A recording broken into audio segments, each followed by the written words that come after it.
اعوذ باللہ من الشیطان الرجیم بسم اللہ الرحمن الرحیم ان قارون بے شک قارون کان من قوم موسیٰ وہ تھا موسیٰ علیہ السلام کی قوم میں سے فبغى علیہم پس سرکشی کی اس نے ان کے خلاف وآتیناہ اور ہم نے دیے تھے اس قارون کو من الکنوز خزانوں میں سے ما اتنے خزانے کے ان مفاتحہ بے شک اس کے خزانوں کی چابیاں لتنو بوجھل کر دیتی تھیں بالعصبہ ایک گروہ کو اول القوہ طاقتور ایک طاقتور گروہ کو وہ بوجھل کر دیتی تھی اذ قال له قومه جب کہا اس کے لیے اس کی قوم نے کہ لا تفرح تو مت اترا مت اکڑ تکبر مت کر ان اللہ لا يحب الفرحین بے شک اللہ تعالیٰ اترانے والوں کو تکبر کرنے والوں کو پسند نہیں کرتا وابتغی اور کہا اس کو قوم نے کہ تو تلاش کر قارون کو کہا کہ تو تلاش کر فیما اس میں کہ آتاک اللہ جو تمہیں اللہ نے دیا ہے جو مال اللہ نے تمہیں دیا ہے اس میں الدار الآخرہ آخرت کا گھر تلاش کر ولا تنس نصیبک من الدنیا اور نہ بھولو اپنا حصہ دنیا سے وَأَحْسِن كَمَا أَحْسَنَ اللَّهُ إِلَيْكَ اور احسان کرو جیسا کہ اللہ نے تجھ پر احسان کیا ہے اور وَلَا تَبْغِ الْفَسَادَ فِي الْأَرْضِ اور زمین میں فساد تلاش نہ کرو فساد پھیلانے کی کوشش نہ کرو ان اللہ لا يحب المفسدین بے شک اللہ تعالی مفسدین کو فساد کرنے والوں کو پسند نہیں کرتا قال تو آگے سے فرعون نے قارون نے کہا انما اوتیتہ بے شک جو بھی مجھے دی گئی ہے دولت علی علم عندی مجھے میرے علم کی بنیاد پر دی گئی ہے کہ جو کچھ دولت میرے پاس ہے وہ میرے علم کی وجہ سے مجھے دی گئی تو اللہ تعالیٰ نے فرمایا اولم یعلم کیا وہ نہیں جانتا کہ ان اللہ قد اہلک کہ بے شک اللہ تعالیٰ نے تحقیق ہلاک کیا ہے من قبل ہی اس سے پہلے من القرون بہت سی قوموں کو بہت سی بستیوں کو من ہوا اشد منہ قوہ جو اس سے زیادہ قوت والی تھی وہ اکثر جمع اور وہ اس سے زیادہ جمیعت یعنی تعداد والی تھی جتھے والی تھی ولا يسأل عن ذنوبهم المجرمون اور نہیں پوچھے جاتے ان کے گناہوں کے بارے میں مجرم لوگ سورۃ القصص قرآن مجید کی 28ویں سورت ہے اور آپ کے سامنے ان کی آیات نمبر 76, 77 اور 78 تلاوت ہوئی ہے آپ نے اس کا ترجمہ سنا سب سے پہلے ربط آیات ہیں کہ ان آیات کا پچھلی آیات کے ساتھ تعلق کیا ہے ربط کیا ہے اللہ تعالیٰ نے پہلے مشرکوں کا رد فرمایا جو شرک کرنے والے تھے اللہ تعالیٰ نے ان مشرکین کا رد فرمایا پھر توحید کے عقلی دلائل اللہ تعالیٰ نے بیان فرمائے جو عقل سے سمجھے جاتے ہیں اور پھر اللہ نے قیامت کا ذکر فرمایا اور جزائے عمل کا ذکر فرمایا کہ قیامت والے دن تمہیں تمہارے اچھے یا برے ہر عمل کا اچھا یا بدلہ دیا جائے گا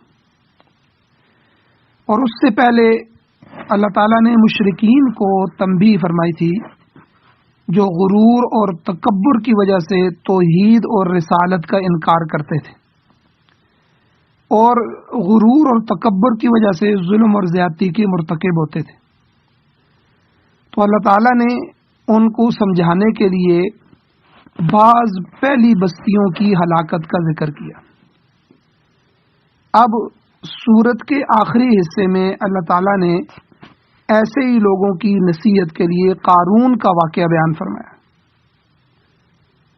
یہ قارون حضرت موسیٰ علیہ السلام کی قوم کا آدمی تھا، بنی اسرائیل میں سے تھا، اور اللہ تعالیٰ نے اسے بے تحاشا مال و دولت دے رکھا تھا، مگر اس نے سرکشی اختیار کی اور موسیٰ علیہ السلام کے ساتھ حسد اور ضد کا اظہار کیا۔ جس طرح نبی صلی اللہ علیہ وسلم کے زمانے میں ابو لہب اور ابو جہل اور یہ لوگ تھے جو سردار تھے، انہوں نے حسد کیا حضور علیہ السلام سے کہ نبی بھی اب ان قریش کے اندر آ گیا، ان کی قوم میں آ گیا، تو اب حسد اور ضد اور بغض کی وجہ سے حضور علیہ السلام کی اور اسلام کی اور قرآن کی مخالفت کی۔ تو یہ بدبخت جو قارون تھا موسیٰ علیہ السلام کی قوم کا، اللہ نے بے تحاشا مال و دولت دے رکھا تھا، اس نے بھی حسد اور بغض کی وجہ سے حضرت موسیٰ علیہ السلام کی مخالفت کی۔ اس کا نتیجہ کیا ہوا کہ اللہ تعالیٰ نے اسے اس کے مال اور دولت سمیت ہلاک کر دیا۔ مشرک لوگ بھی چونکہ ضدی ہوتے ہیں، اناد اور حسد کے اندر مبتلا ہوتے ہیں اور ہٹ درمی اور ضد کا مظاہرہ کرتے ہیں، تو یہ واقعہ بیان کر کے اللہ تعالیٰ نے مشرکین مکہ کو ان سے عبرت دلائی ہے کہ دیکھو یہ واقعہ بھی سنو۔ ارشاد ہوتا ہے، اللہ فرماتے ہیں ان قارون کان من قوم موسیٰ، بے شک قارون موسیٰ علیہ السلام کی قوم میں سے تھا۔ امام بیضاوی رحمۃ اللہ علیہ بیضاوی شریف جلد 3 صفحہ 200 پہ فرماتے ہیں، اور بعض دوسرے مفسرین اکرام بھی بیان کرتے ہیں کہ وہ نہ صرف موسیٰ علیہ السلام کا ہم قوم تھا بلکہ آپ علیہ الصلوۃ والسلام کا، موسیٰ علیہ السلام کا چچا زاد بھائی بھی تھا۔ قارون ابن یسہر ابن قاحس ابن لاوی یا لادا، تو یہ لاوی یا لاوا جو ہے نا، یہ اس کا نسب تھا۔ تو موسیٰ علیہ السلام کے والد جو تھے، باپ ان کا نام عمران تھا، گویا قاعس جو ہیں، قاعس اس کے 2 بیٹے تھے، یسہر اور عمران۔ تو یسہر سے یہ قارون تھا اور عمران سے موسیٰ علیہ السلام تھے۔ تاہم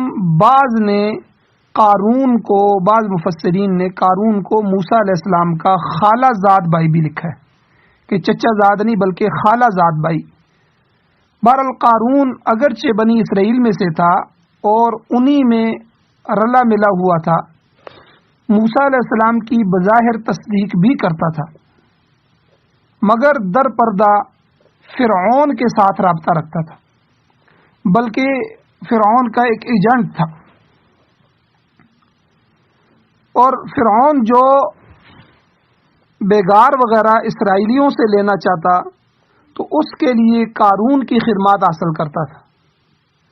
فرعون بڑے بڑے ٹھیکے جو ہیں وہ قارون کے سپرد کرتا، اور پھر وہ یہ کام معمولی اجرت پر اسرائیلیوں سے کرواتا۔ یہ ٹھیکیدار جو ہوتے ہیں کمپنیوں اور فیکٹریوں کے درمیان، یہ کئی دفعہ بڑے ظالم ہوتے ہیں۔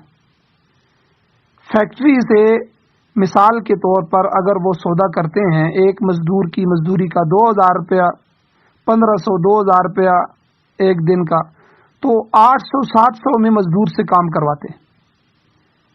تو یہ ابھی بھی بہت سارے یہ مظالم، آپ کسی فیکٹری یا کسی جگہ جائیں اور جہاں ٹھیکے پہ آگے فیکٹری نے کام دیا ہوا ہے، تو وہاں آپ ٹھیکیدار کی فیکٹری اور کمپنی کے ساتھ جو معاملات ہیں وہ آپ چیک کریں، اور پھر آگے مزدور کے ساتھ اس کے چیک کریں۔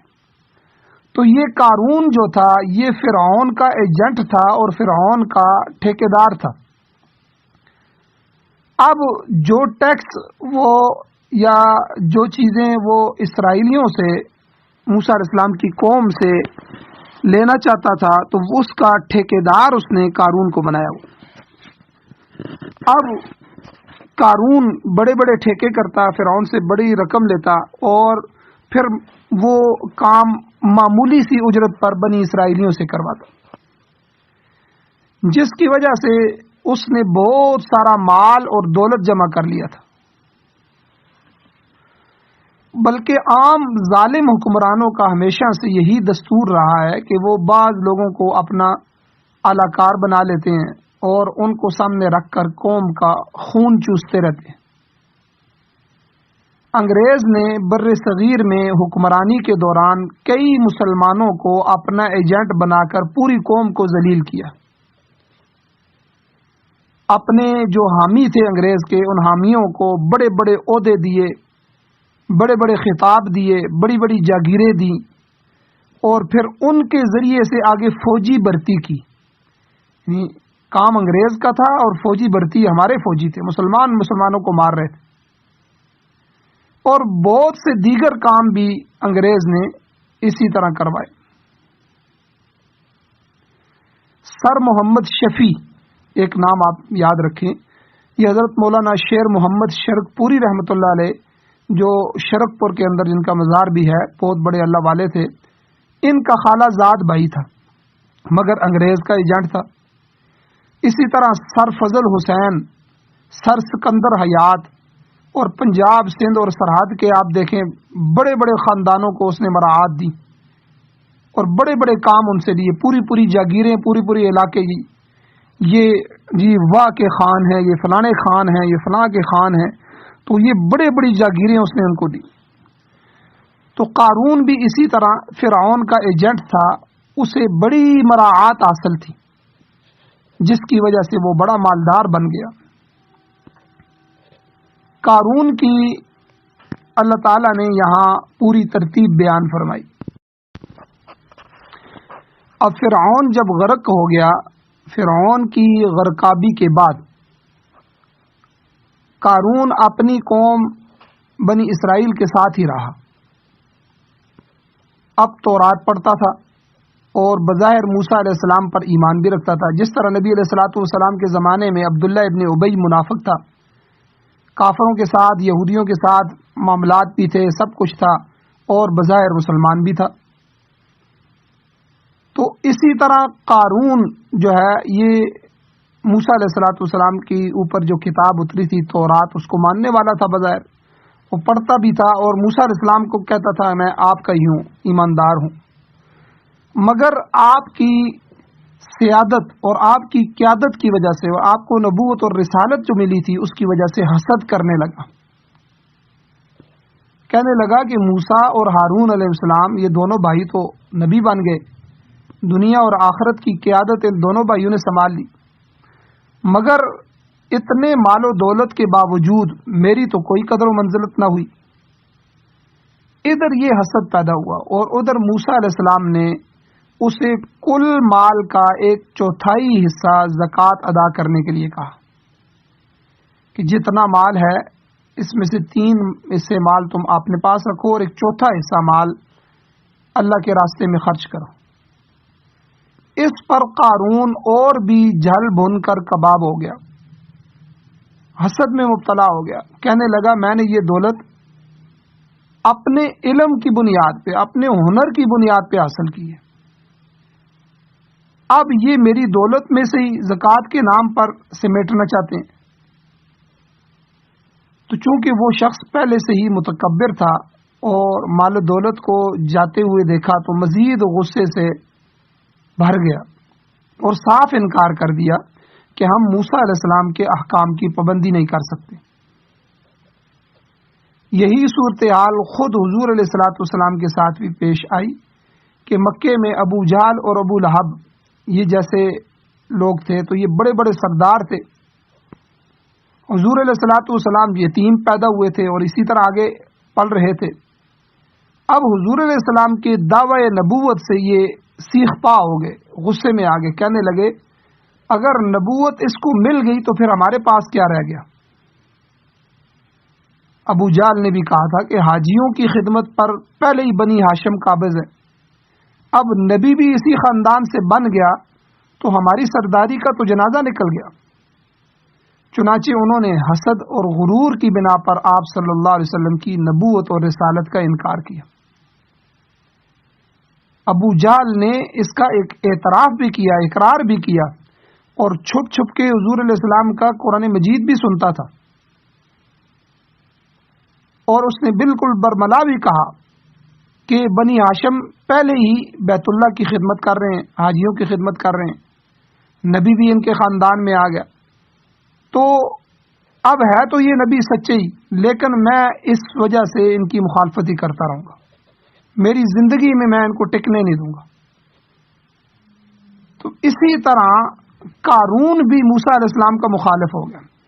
اب چچا زاد بھی تھا، خالہ زاد بھی تھا، اور موسیٰ علیہ السلام بظاہر غریب تھے، ان کے پاس تو کچھ بھی نہیں تھا، اور اس کے پاس مال و دولت بھی تھا، اور اب یہ اکڑ گیا کہ میرے پاس مال و دولت ہونے کے باوجود بھی اتنی عزت نہیں، نبوت نہیں، اور قائد نہیں بنایا گیا۔ اب ایسا مخالف ہوا کہ موسیٰ علیہ السلام کے خلاف طرح طرح کی الزام تراشی کرنے لگا۔ قرآن نے کہا فَبَغَىٰ عَلَيْهِمْ، اس طرح اس نے اسرائیلیوں کے خلاف سرکشی کی۔ تو آگے اللہ تعالیٰ نے اس کی دولت مندی کے متعلق فرمایا وَآتَيْنَاهُ مِنَ الْكُنُوزِ، کہ ہم نے اسے خزانوں میں سے اس قدر عطا کیا، ما ان مفاتحه لتنوء بالعصبة اولي القوة، کہ ایک طاقتور جماعت اس کی چابیاں اٹھانے سے بوجھل ہو جاتی تھی۔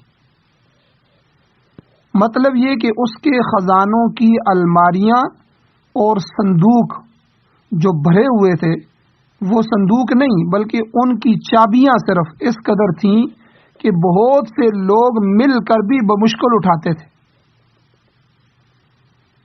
یہاں پر حضرت شاہ مولانا اشرف علی تھانوی رحمۃ اللہ علیہ فرماتے ہیں کہ بیان القرآن جو حضرت کی تفسیر ہے جلد 8 صفحہ 121 پر، تو حضرت نے فرمایا کہ عصبہ کا اطلاق جو ہوتا ہے یہ 3 سے 10 افراد کی جماعت پر ہوتا ہے،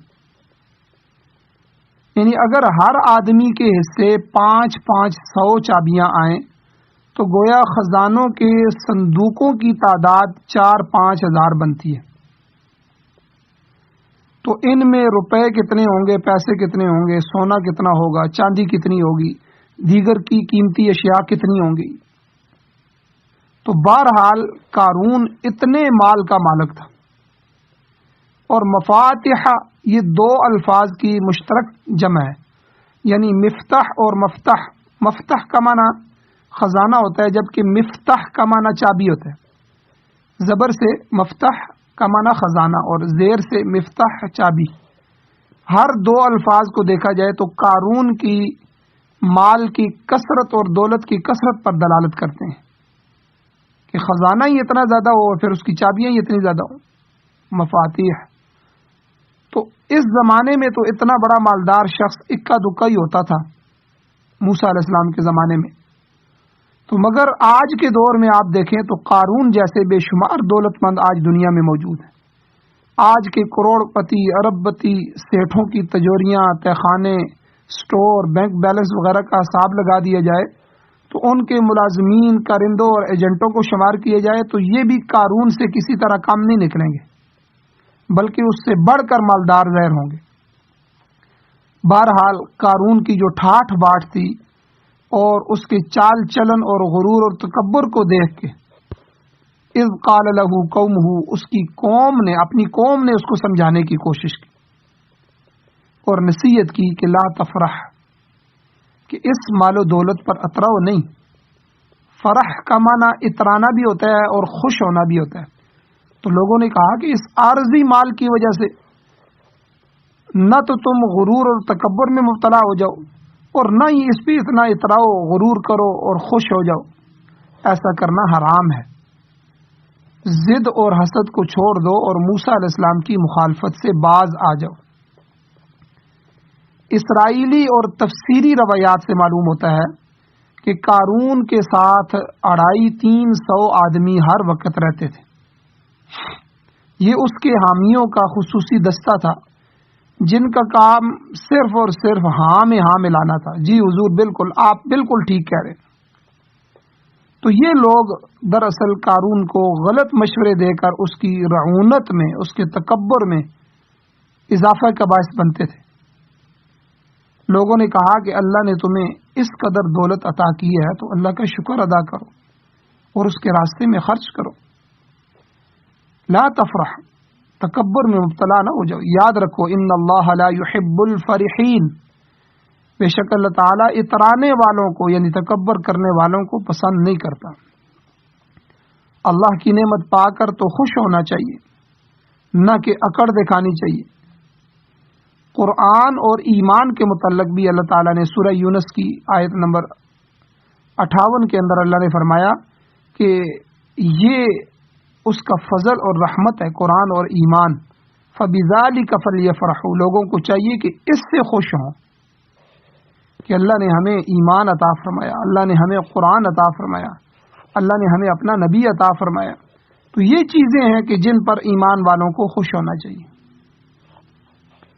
تو قوم نے کہا کہ اس دنیا کی رنگینیوں میں الجھ کر رہ جانے کی بجائے وَابْتَغِ فِي مَا آتَاكَ اللَّهُ الدَّارَ الْآخِرَةَ، جو چیز اللہ نے تمہیں عطا کی ہے اس میں آخرت کا گھر تلاش کرو. مال و دولت کو صحیح طریقے پر خرچ کرو گے اور اس انعام پر اللہ کا شکر ادا کرو گے، غرباء اور مساکین کا خیال رکھو گے، تمام حقوق ادا کرو گے تو آخرت میں بہتر گھر حاصل ہوگا. اور یہ ہر مالدار کے لیے اللہ کا حکم ہے کہ وابتغی، تلاش کرو، فیما، اس میں، آتاک اللہ، جو آپ کو اللہ نے دیا ہے، الدار الآخرہ، آخرت کا گھر.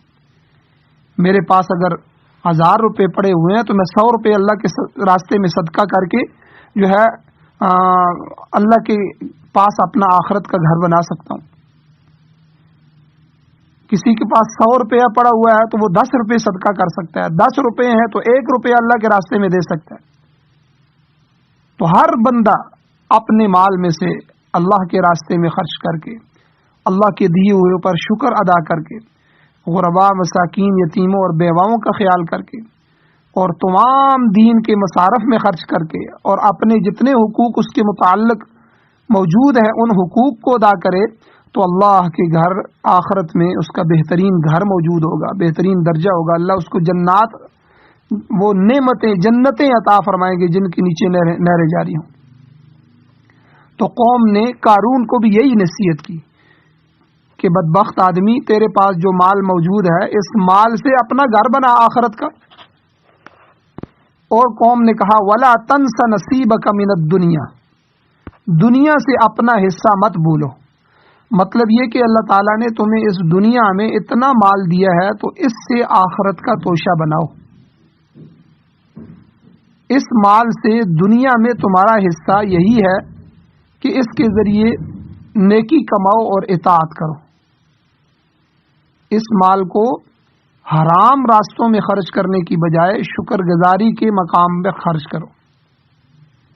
اس کو عیاشی، فحاشی اور بدماشی اور اسراف اور فضول خرچی میں مت گواؤ، بلکہ دنیا میں اس سے فائدہ اٹھا کر آخرت کا سامان پیدا کرو، تمہارے لیے یہی بہتر ہے. اس کے علاوہ قوم نے قارون کو ایک اور نصیحت بھی کی. یاد رکھیں یہ نصیحتیں دراصل قرآن مجید کے واسطے سے ہمارے لیے بھی ہیں. تو قوم نے قارون کو کیا کہا؟ کہنے لگے وَأَحْسِن كَمَا أَحْسَنَ اللَّهُ إِلَيْكَ، تم بھی لوگوں پر اسی طرح احسان کرو جس طرح اللہ نے تمہیں مال و دولت دے کر تم پر احسان کیا ہے. اس میں سے غرباء کے لیے نکالو، مساکین پر خرچ کرو، بیوگان کا خیال رکھو، مسافروں اور قیدیوں کی اعانت کرو، ضرورت مندوں کو قرض دو تاکہ وہ اپنے پاؤں پر کھڑا ہو سکے. صدقہ خیرات کرتے رہو تاکہ تمہارے مال میں برکت آئے. اور ایک اور نصیحت قوم نے کی، قوم نے یہ بھی کہا وَلَا تَبْغِ الْفَسَادَ فِي الْأَرْضِ، زمین میں فساد مت تلاش کرو.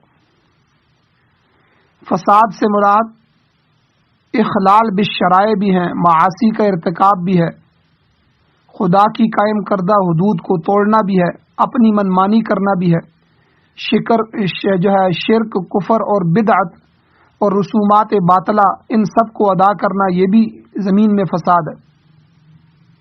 یہ ساری چیزیں، آدمی گناہ کرتا ہے تب بھی زمین میں فساد آتا ہے، چوری کرتا ہے، ڈاکے مارتا ہے تب بھی، زنا کرتا ہے تب بھی فساد ہی آ رہا ہے، اور شریعتوں کے خلاف کام کر رہا ہے تب بھی فساد آ رہا ہے، اور اللہ کی حدود کو توڑ رہا ہے یا اپنی من مانی میں کام کرتا ہے اسی طرح شرک کے اندر مبتلا ہوتا ہے، اب شرک کرے گا تب بھی فساد آ رہا ہے، کفر بدعت اور دین کے اندر نئی نئی ایجادات اور اپنی باطل رسمیں ادا کرے گا،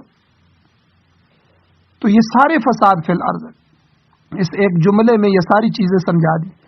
اسی طرح مال کو غلط جگہ پر خرچ کرنا، یاد رکھیں قیامت والے دن جو سب سے پہلے بندے سے 4 سوال کیے جائیں گے، ان میں سے 2 سوال مال کے متعلق ہیں کہ مال کہاں سے کمایا اور کہاں خرچ کیا۔ کمانا بھی حلال ہے اور خرچ بھی حلال جگہ پہ کرنا ہے، اسراف کے ساتھ نہیں کرنا، میانہ روی کے ساتھ کرنا ہے۔ تو مال کو غلط جگہ پر خرچ کرنا یہ بھی فساد فی الارض ہے۔ کھیل تماشے، لہو و لہب، شراب نوشی اور بارود بازی، پتنگ بازی، شادی بیاہ کی رسومات اور غمی کی رسومات اور پتہ نہیں کون کون سی چیزیں، یہ ان سب پر خرچ کرنا بھی فساد ہے۔ اب موت کی کتنی رسمیں، تیجا ہے، جمعراتیں ہیں، 7واں ہے، 40واں ہے، پھر سال ہے، تو یہ سارا یاد رکھیں۔ قبروں کو پختہ بنانے پہ خرچ کرنا، غرباء اور مساکین کا خیال نہ کرنا، صدقہ خیرات کا غلط طریقہ اختیار کرنا اور لوگوں کے حقوق ادا نہ کرنا، یہ سب فساد فی الارض کا حصہ ہے۔ اب دوسری جگہ سورہ اعراف کی آیت نمبر 56 ہے، اللہ تعالیٰ اس میں فرماتے ہیں وَلَا تُفْسِدُوا فِي الْأَرْضِ بَعْدَ إِصْلَاحِهَا، زمین میں فساد نہ کرو اس کی اصلاح کے بعد۔ اصلاح تو نیکی ہے، اطاعت ہے، عبادت ہے، ریاضت ہے، ان سے جو ہے اصلاح ہوتی ہے۔ اگر اس کا الٹ ہو رہا ہے تو ظاہر ہے کہ وہ فساد ہے۔ تو اللہ کا قانون یہی ہے، ان اللہ لا يحب المفسدین، بے شک اللہ تعالیٰ فساد کرنے والوں کو پسند نہیں کرتا۔ بہرحال قارون کی قوم نے اس کو سمجھایا کہ دیکھو مال دولت کے نشے میں دت ہو کر تم اس پہ اتراؤ نہیں، بلکہ اس کے ذریعے آخرت کا بہتر گھر تلاش کرو۔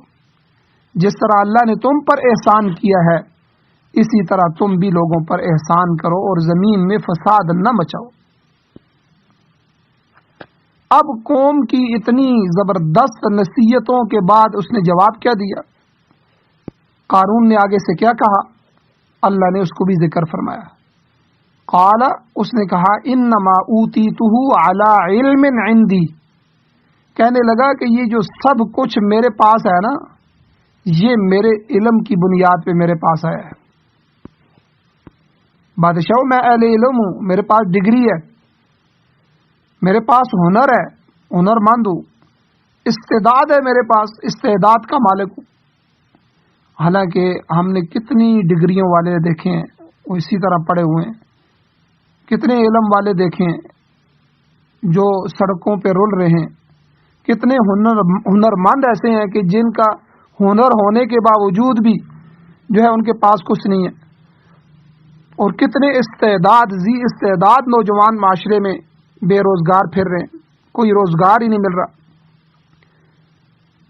تو علم، ڈگری، ہنر، استعداد، ان کے ساتھ مال و دولت کا تعلق نہیں ہے، یہ تو اللہ تعالیٰ لکھ دیتے ہیں، یہ تو اس کی مشیت میں لکھا ہوا ہے، تقدیر میں۔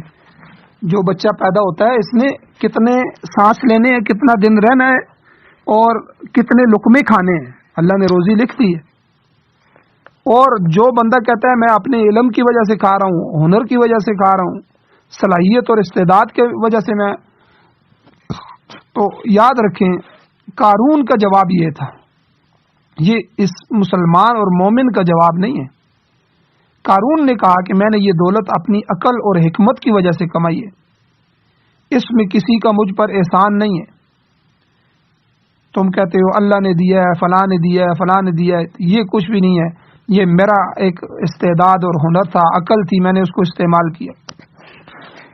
اب دنیا میں آپ دیکھیں تو دنیا کے اکثر دولت مند وہ اسی قبیل سے ہوتے ہیں، وہ بھی یہی کہتے ہیں کہ ہمارے پاس سائنس ہے، ہمارے پاس ٹیکنالوجی ہے، ہمارے پاس لیبارٹریاں ہیں جن میں بڑے بڑے تجربات کر کے نئی نئی چیزیں ایجاد کرتے ہیں اور پھر اس سے دولت کماتے ہیں۔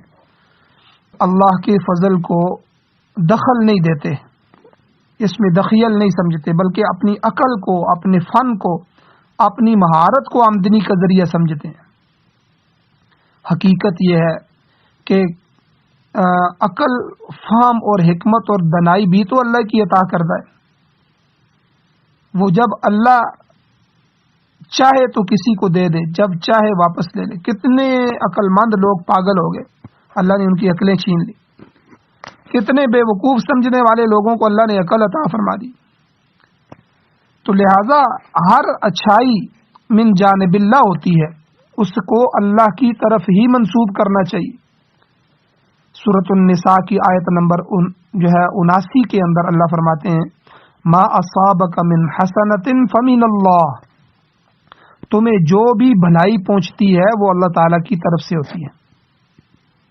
لہذا علم اور ہنر اور استعداد اور عقل اور حکمت اور قابلیت اور فن اور مہارت، اس کو اپنی ذات کی طرف منسوب کرنا یہ پرلے درجے کی حماقت ہے. قارون کے دماغ میں بھی یہی فطور تھا.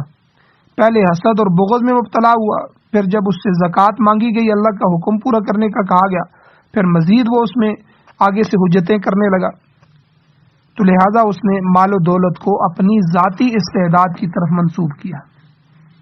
تو اللہ تعالیٰ نے فرمایا کہ یہ شخص مال، دولت، قوت اور جتھے پر غرور کر رہا ہے کہ میرے پاس 300 400 آدمی میرے ساتھ چل رہے ہوتے ہیں، ہر وقت میرا ڈیرا آباد ہوتا ہے، اتنے نوکر چاکر ہیں، اتنی دولت ہے کہ جس کی چابیاں اتنے بندے نہیں اٹھا سکتے. حالانکہ اللہ کہتے ہیں اس کو اتنا بھی علم نہیں ہے. اولم یعلم ان اللہ قد اہلک من قبلہ من القرون، کہ اللہ نے اس سے پہلے کتنی قوموں کو ہلاک کر دیا.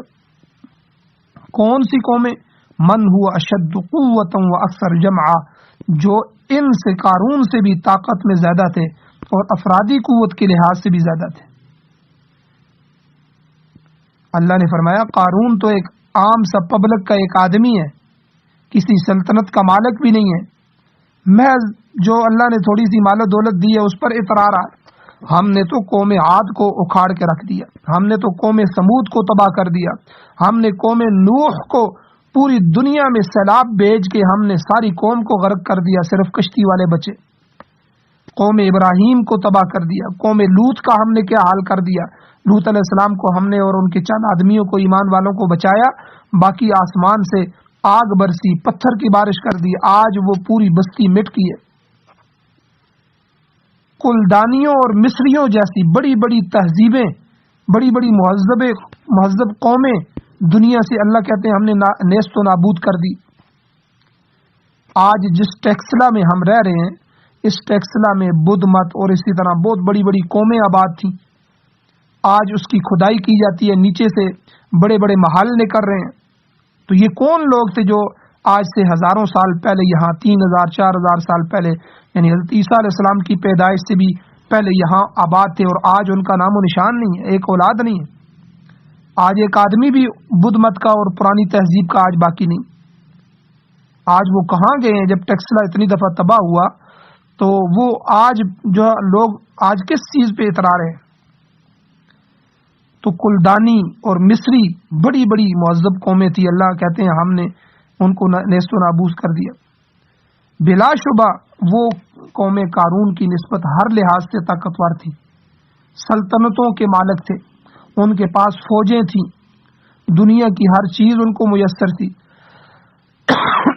مگر جب انہوں نے سرکشی کی، غرور اور تکبر کیا، تو ہم نے انہیں صفحہ ہستی سے مٹا دیا. اللہ قارون کو کہہ رہے ہیں اولم یعلم، کیا وہ بدبخت نہیں جانتا کہ ان اللہ قد اہلک، بے شک اللہ تعالیٰ نے تحقیق ہلاک کیا ہے، من قبل ہی، اس سے پہلے، من القرون، کتنی بستیوں کو، من ہوا اشد قوتا، جو اس سے زیادہ قوت اور طاقت میں سخت تھے، وہ اکثر جمع، اس سے زیادہ جمعیت اور تعداد رکھتے تھے. بہرحال اللہ نے فرمایا ولا يسأل عن ذنوبهم المجرمون، کہ مجرموں کو ان کے گناہوں کے بارے میں نہیں پوچھا جائے گا. مطلب یہ ہے کہ جب ان کی ہلاکت کا فیصلہ ہو جاتا ہے تو پھر انہیں صفائی کا موقع دینے کی بھی ضرورت محسوس نہیں کی جاتی. اللہ تعالیٰ کو ان کے جرائم کا بخوبی علم ہوتا ہے. سورہ رحمان میں اللہ فرماتے ہیں یعرف المجرمون بسیماہم، 41 نمبر آیت ہے. مجرم اپنے چہروں سے ہی پہچانے جاتے ہیں. پھر انہیں گھسیٹ کر دوزخ میں پھینک دیا جاتا ہے۔ قارون کا بھی یہی حال ہوگا۔ مکے کے مشرکوں کو بھی تنبیہ مقصود ہے کہ وہ بھی مال و دولت اور نفری پر تعداد پر غرور نہ کریں، بلکہ حقیقت کو پہچاننے کی کوشش کریں، ورنہ ان کا انجام بھی قارون اور سابقہ قوموں سے مختلف نہیں ہوگا۔ اللہ تعالیٰ سے دعا ہے اللہ ہمیں بھی عمل کرنے کی توفیق عطا فرمائے، پورے دین پر چلنے کی توفیق عطا فرمائے۔ وآخر دعوانا الحمدللہ۔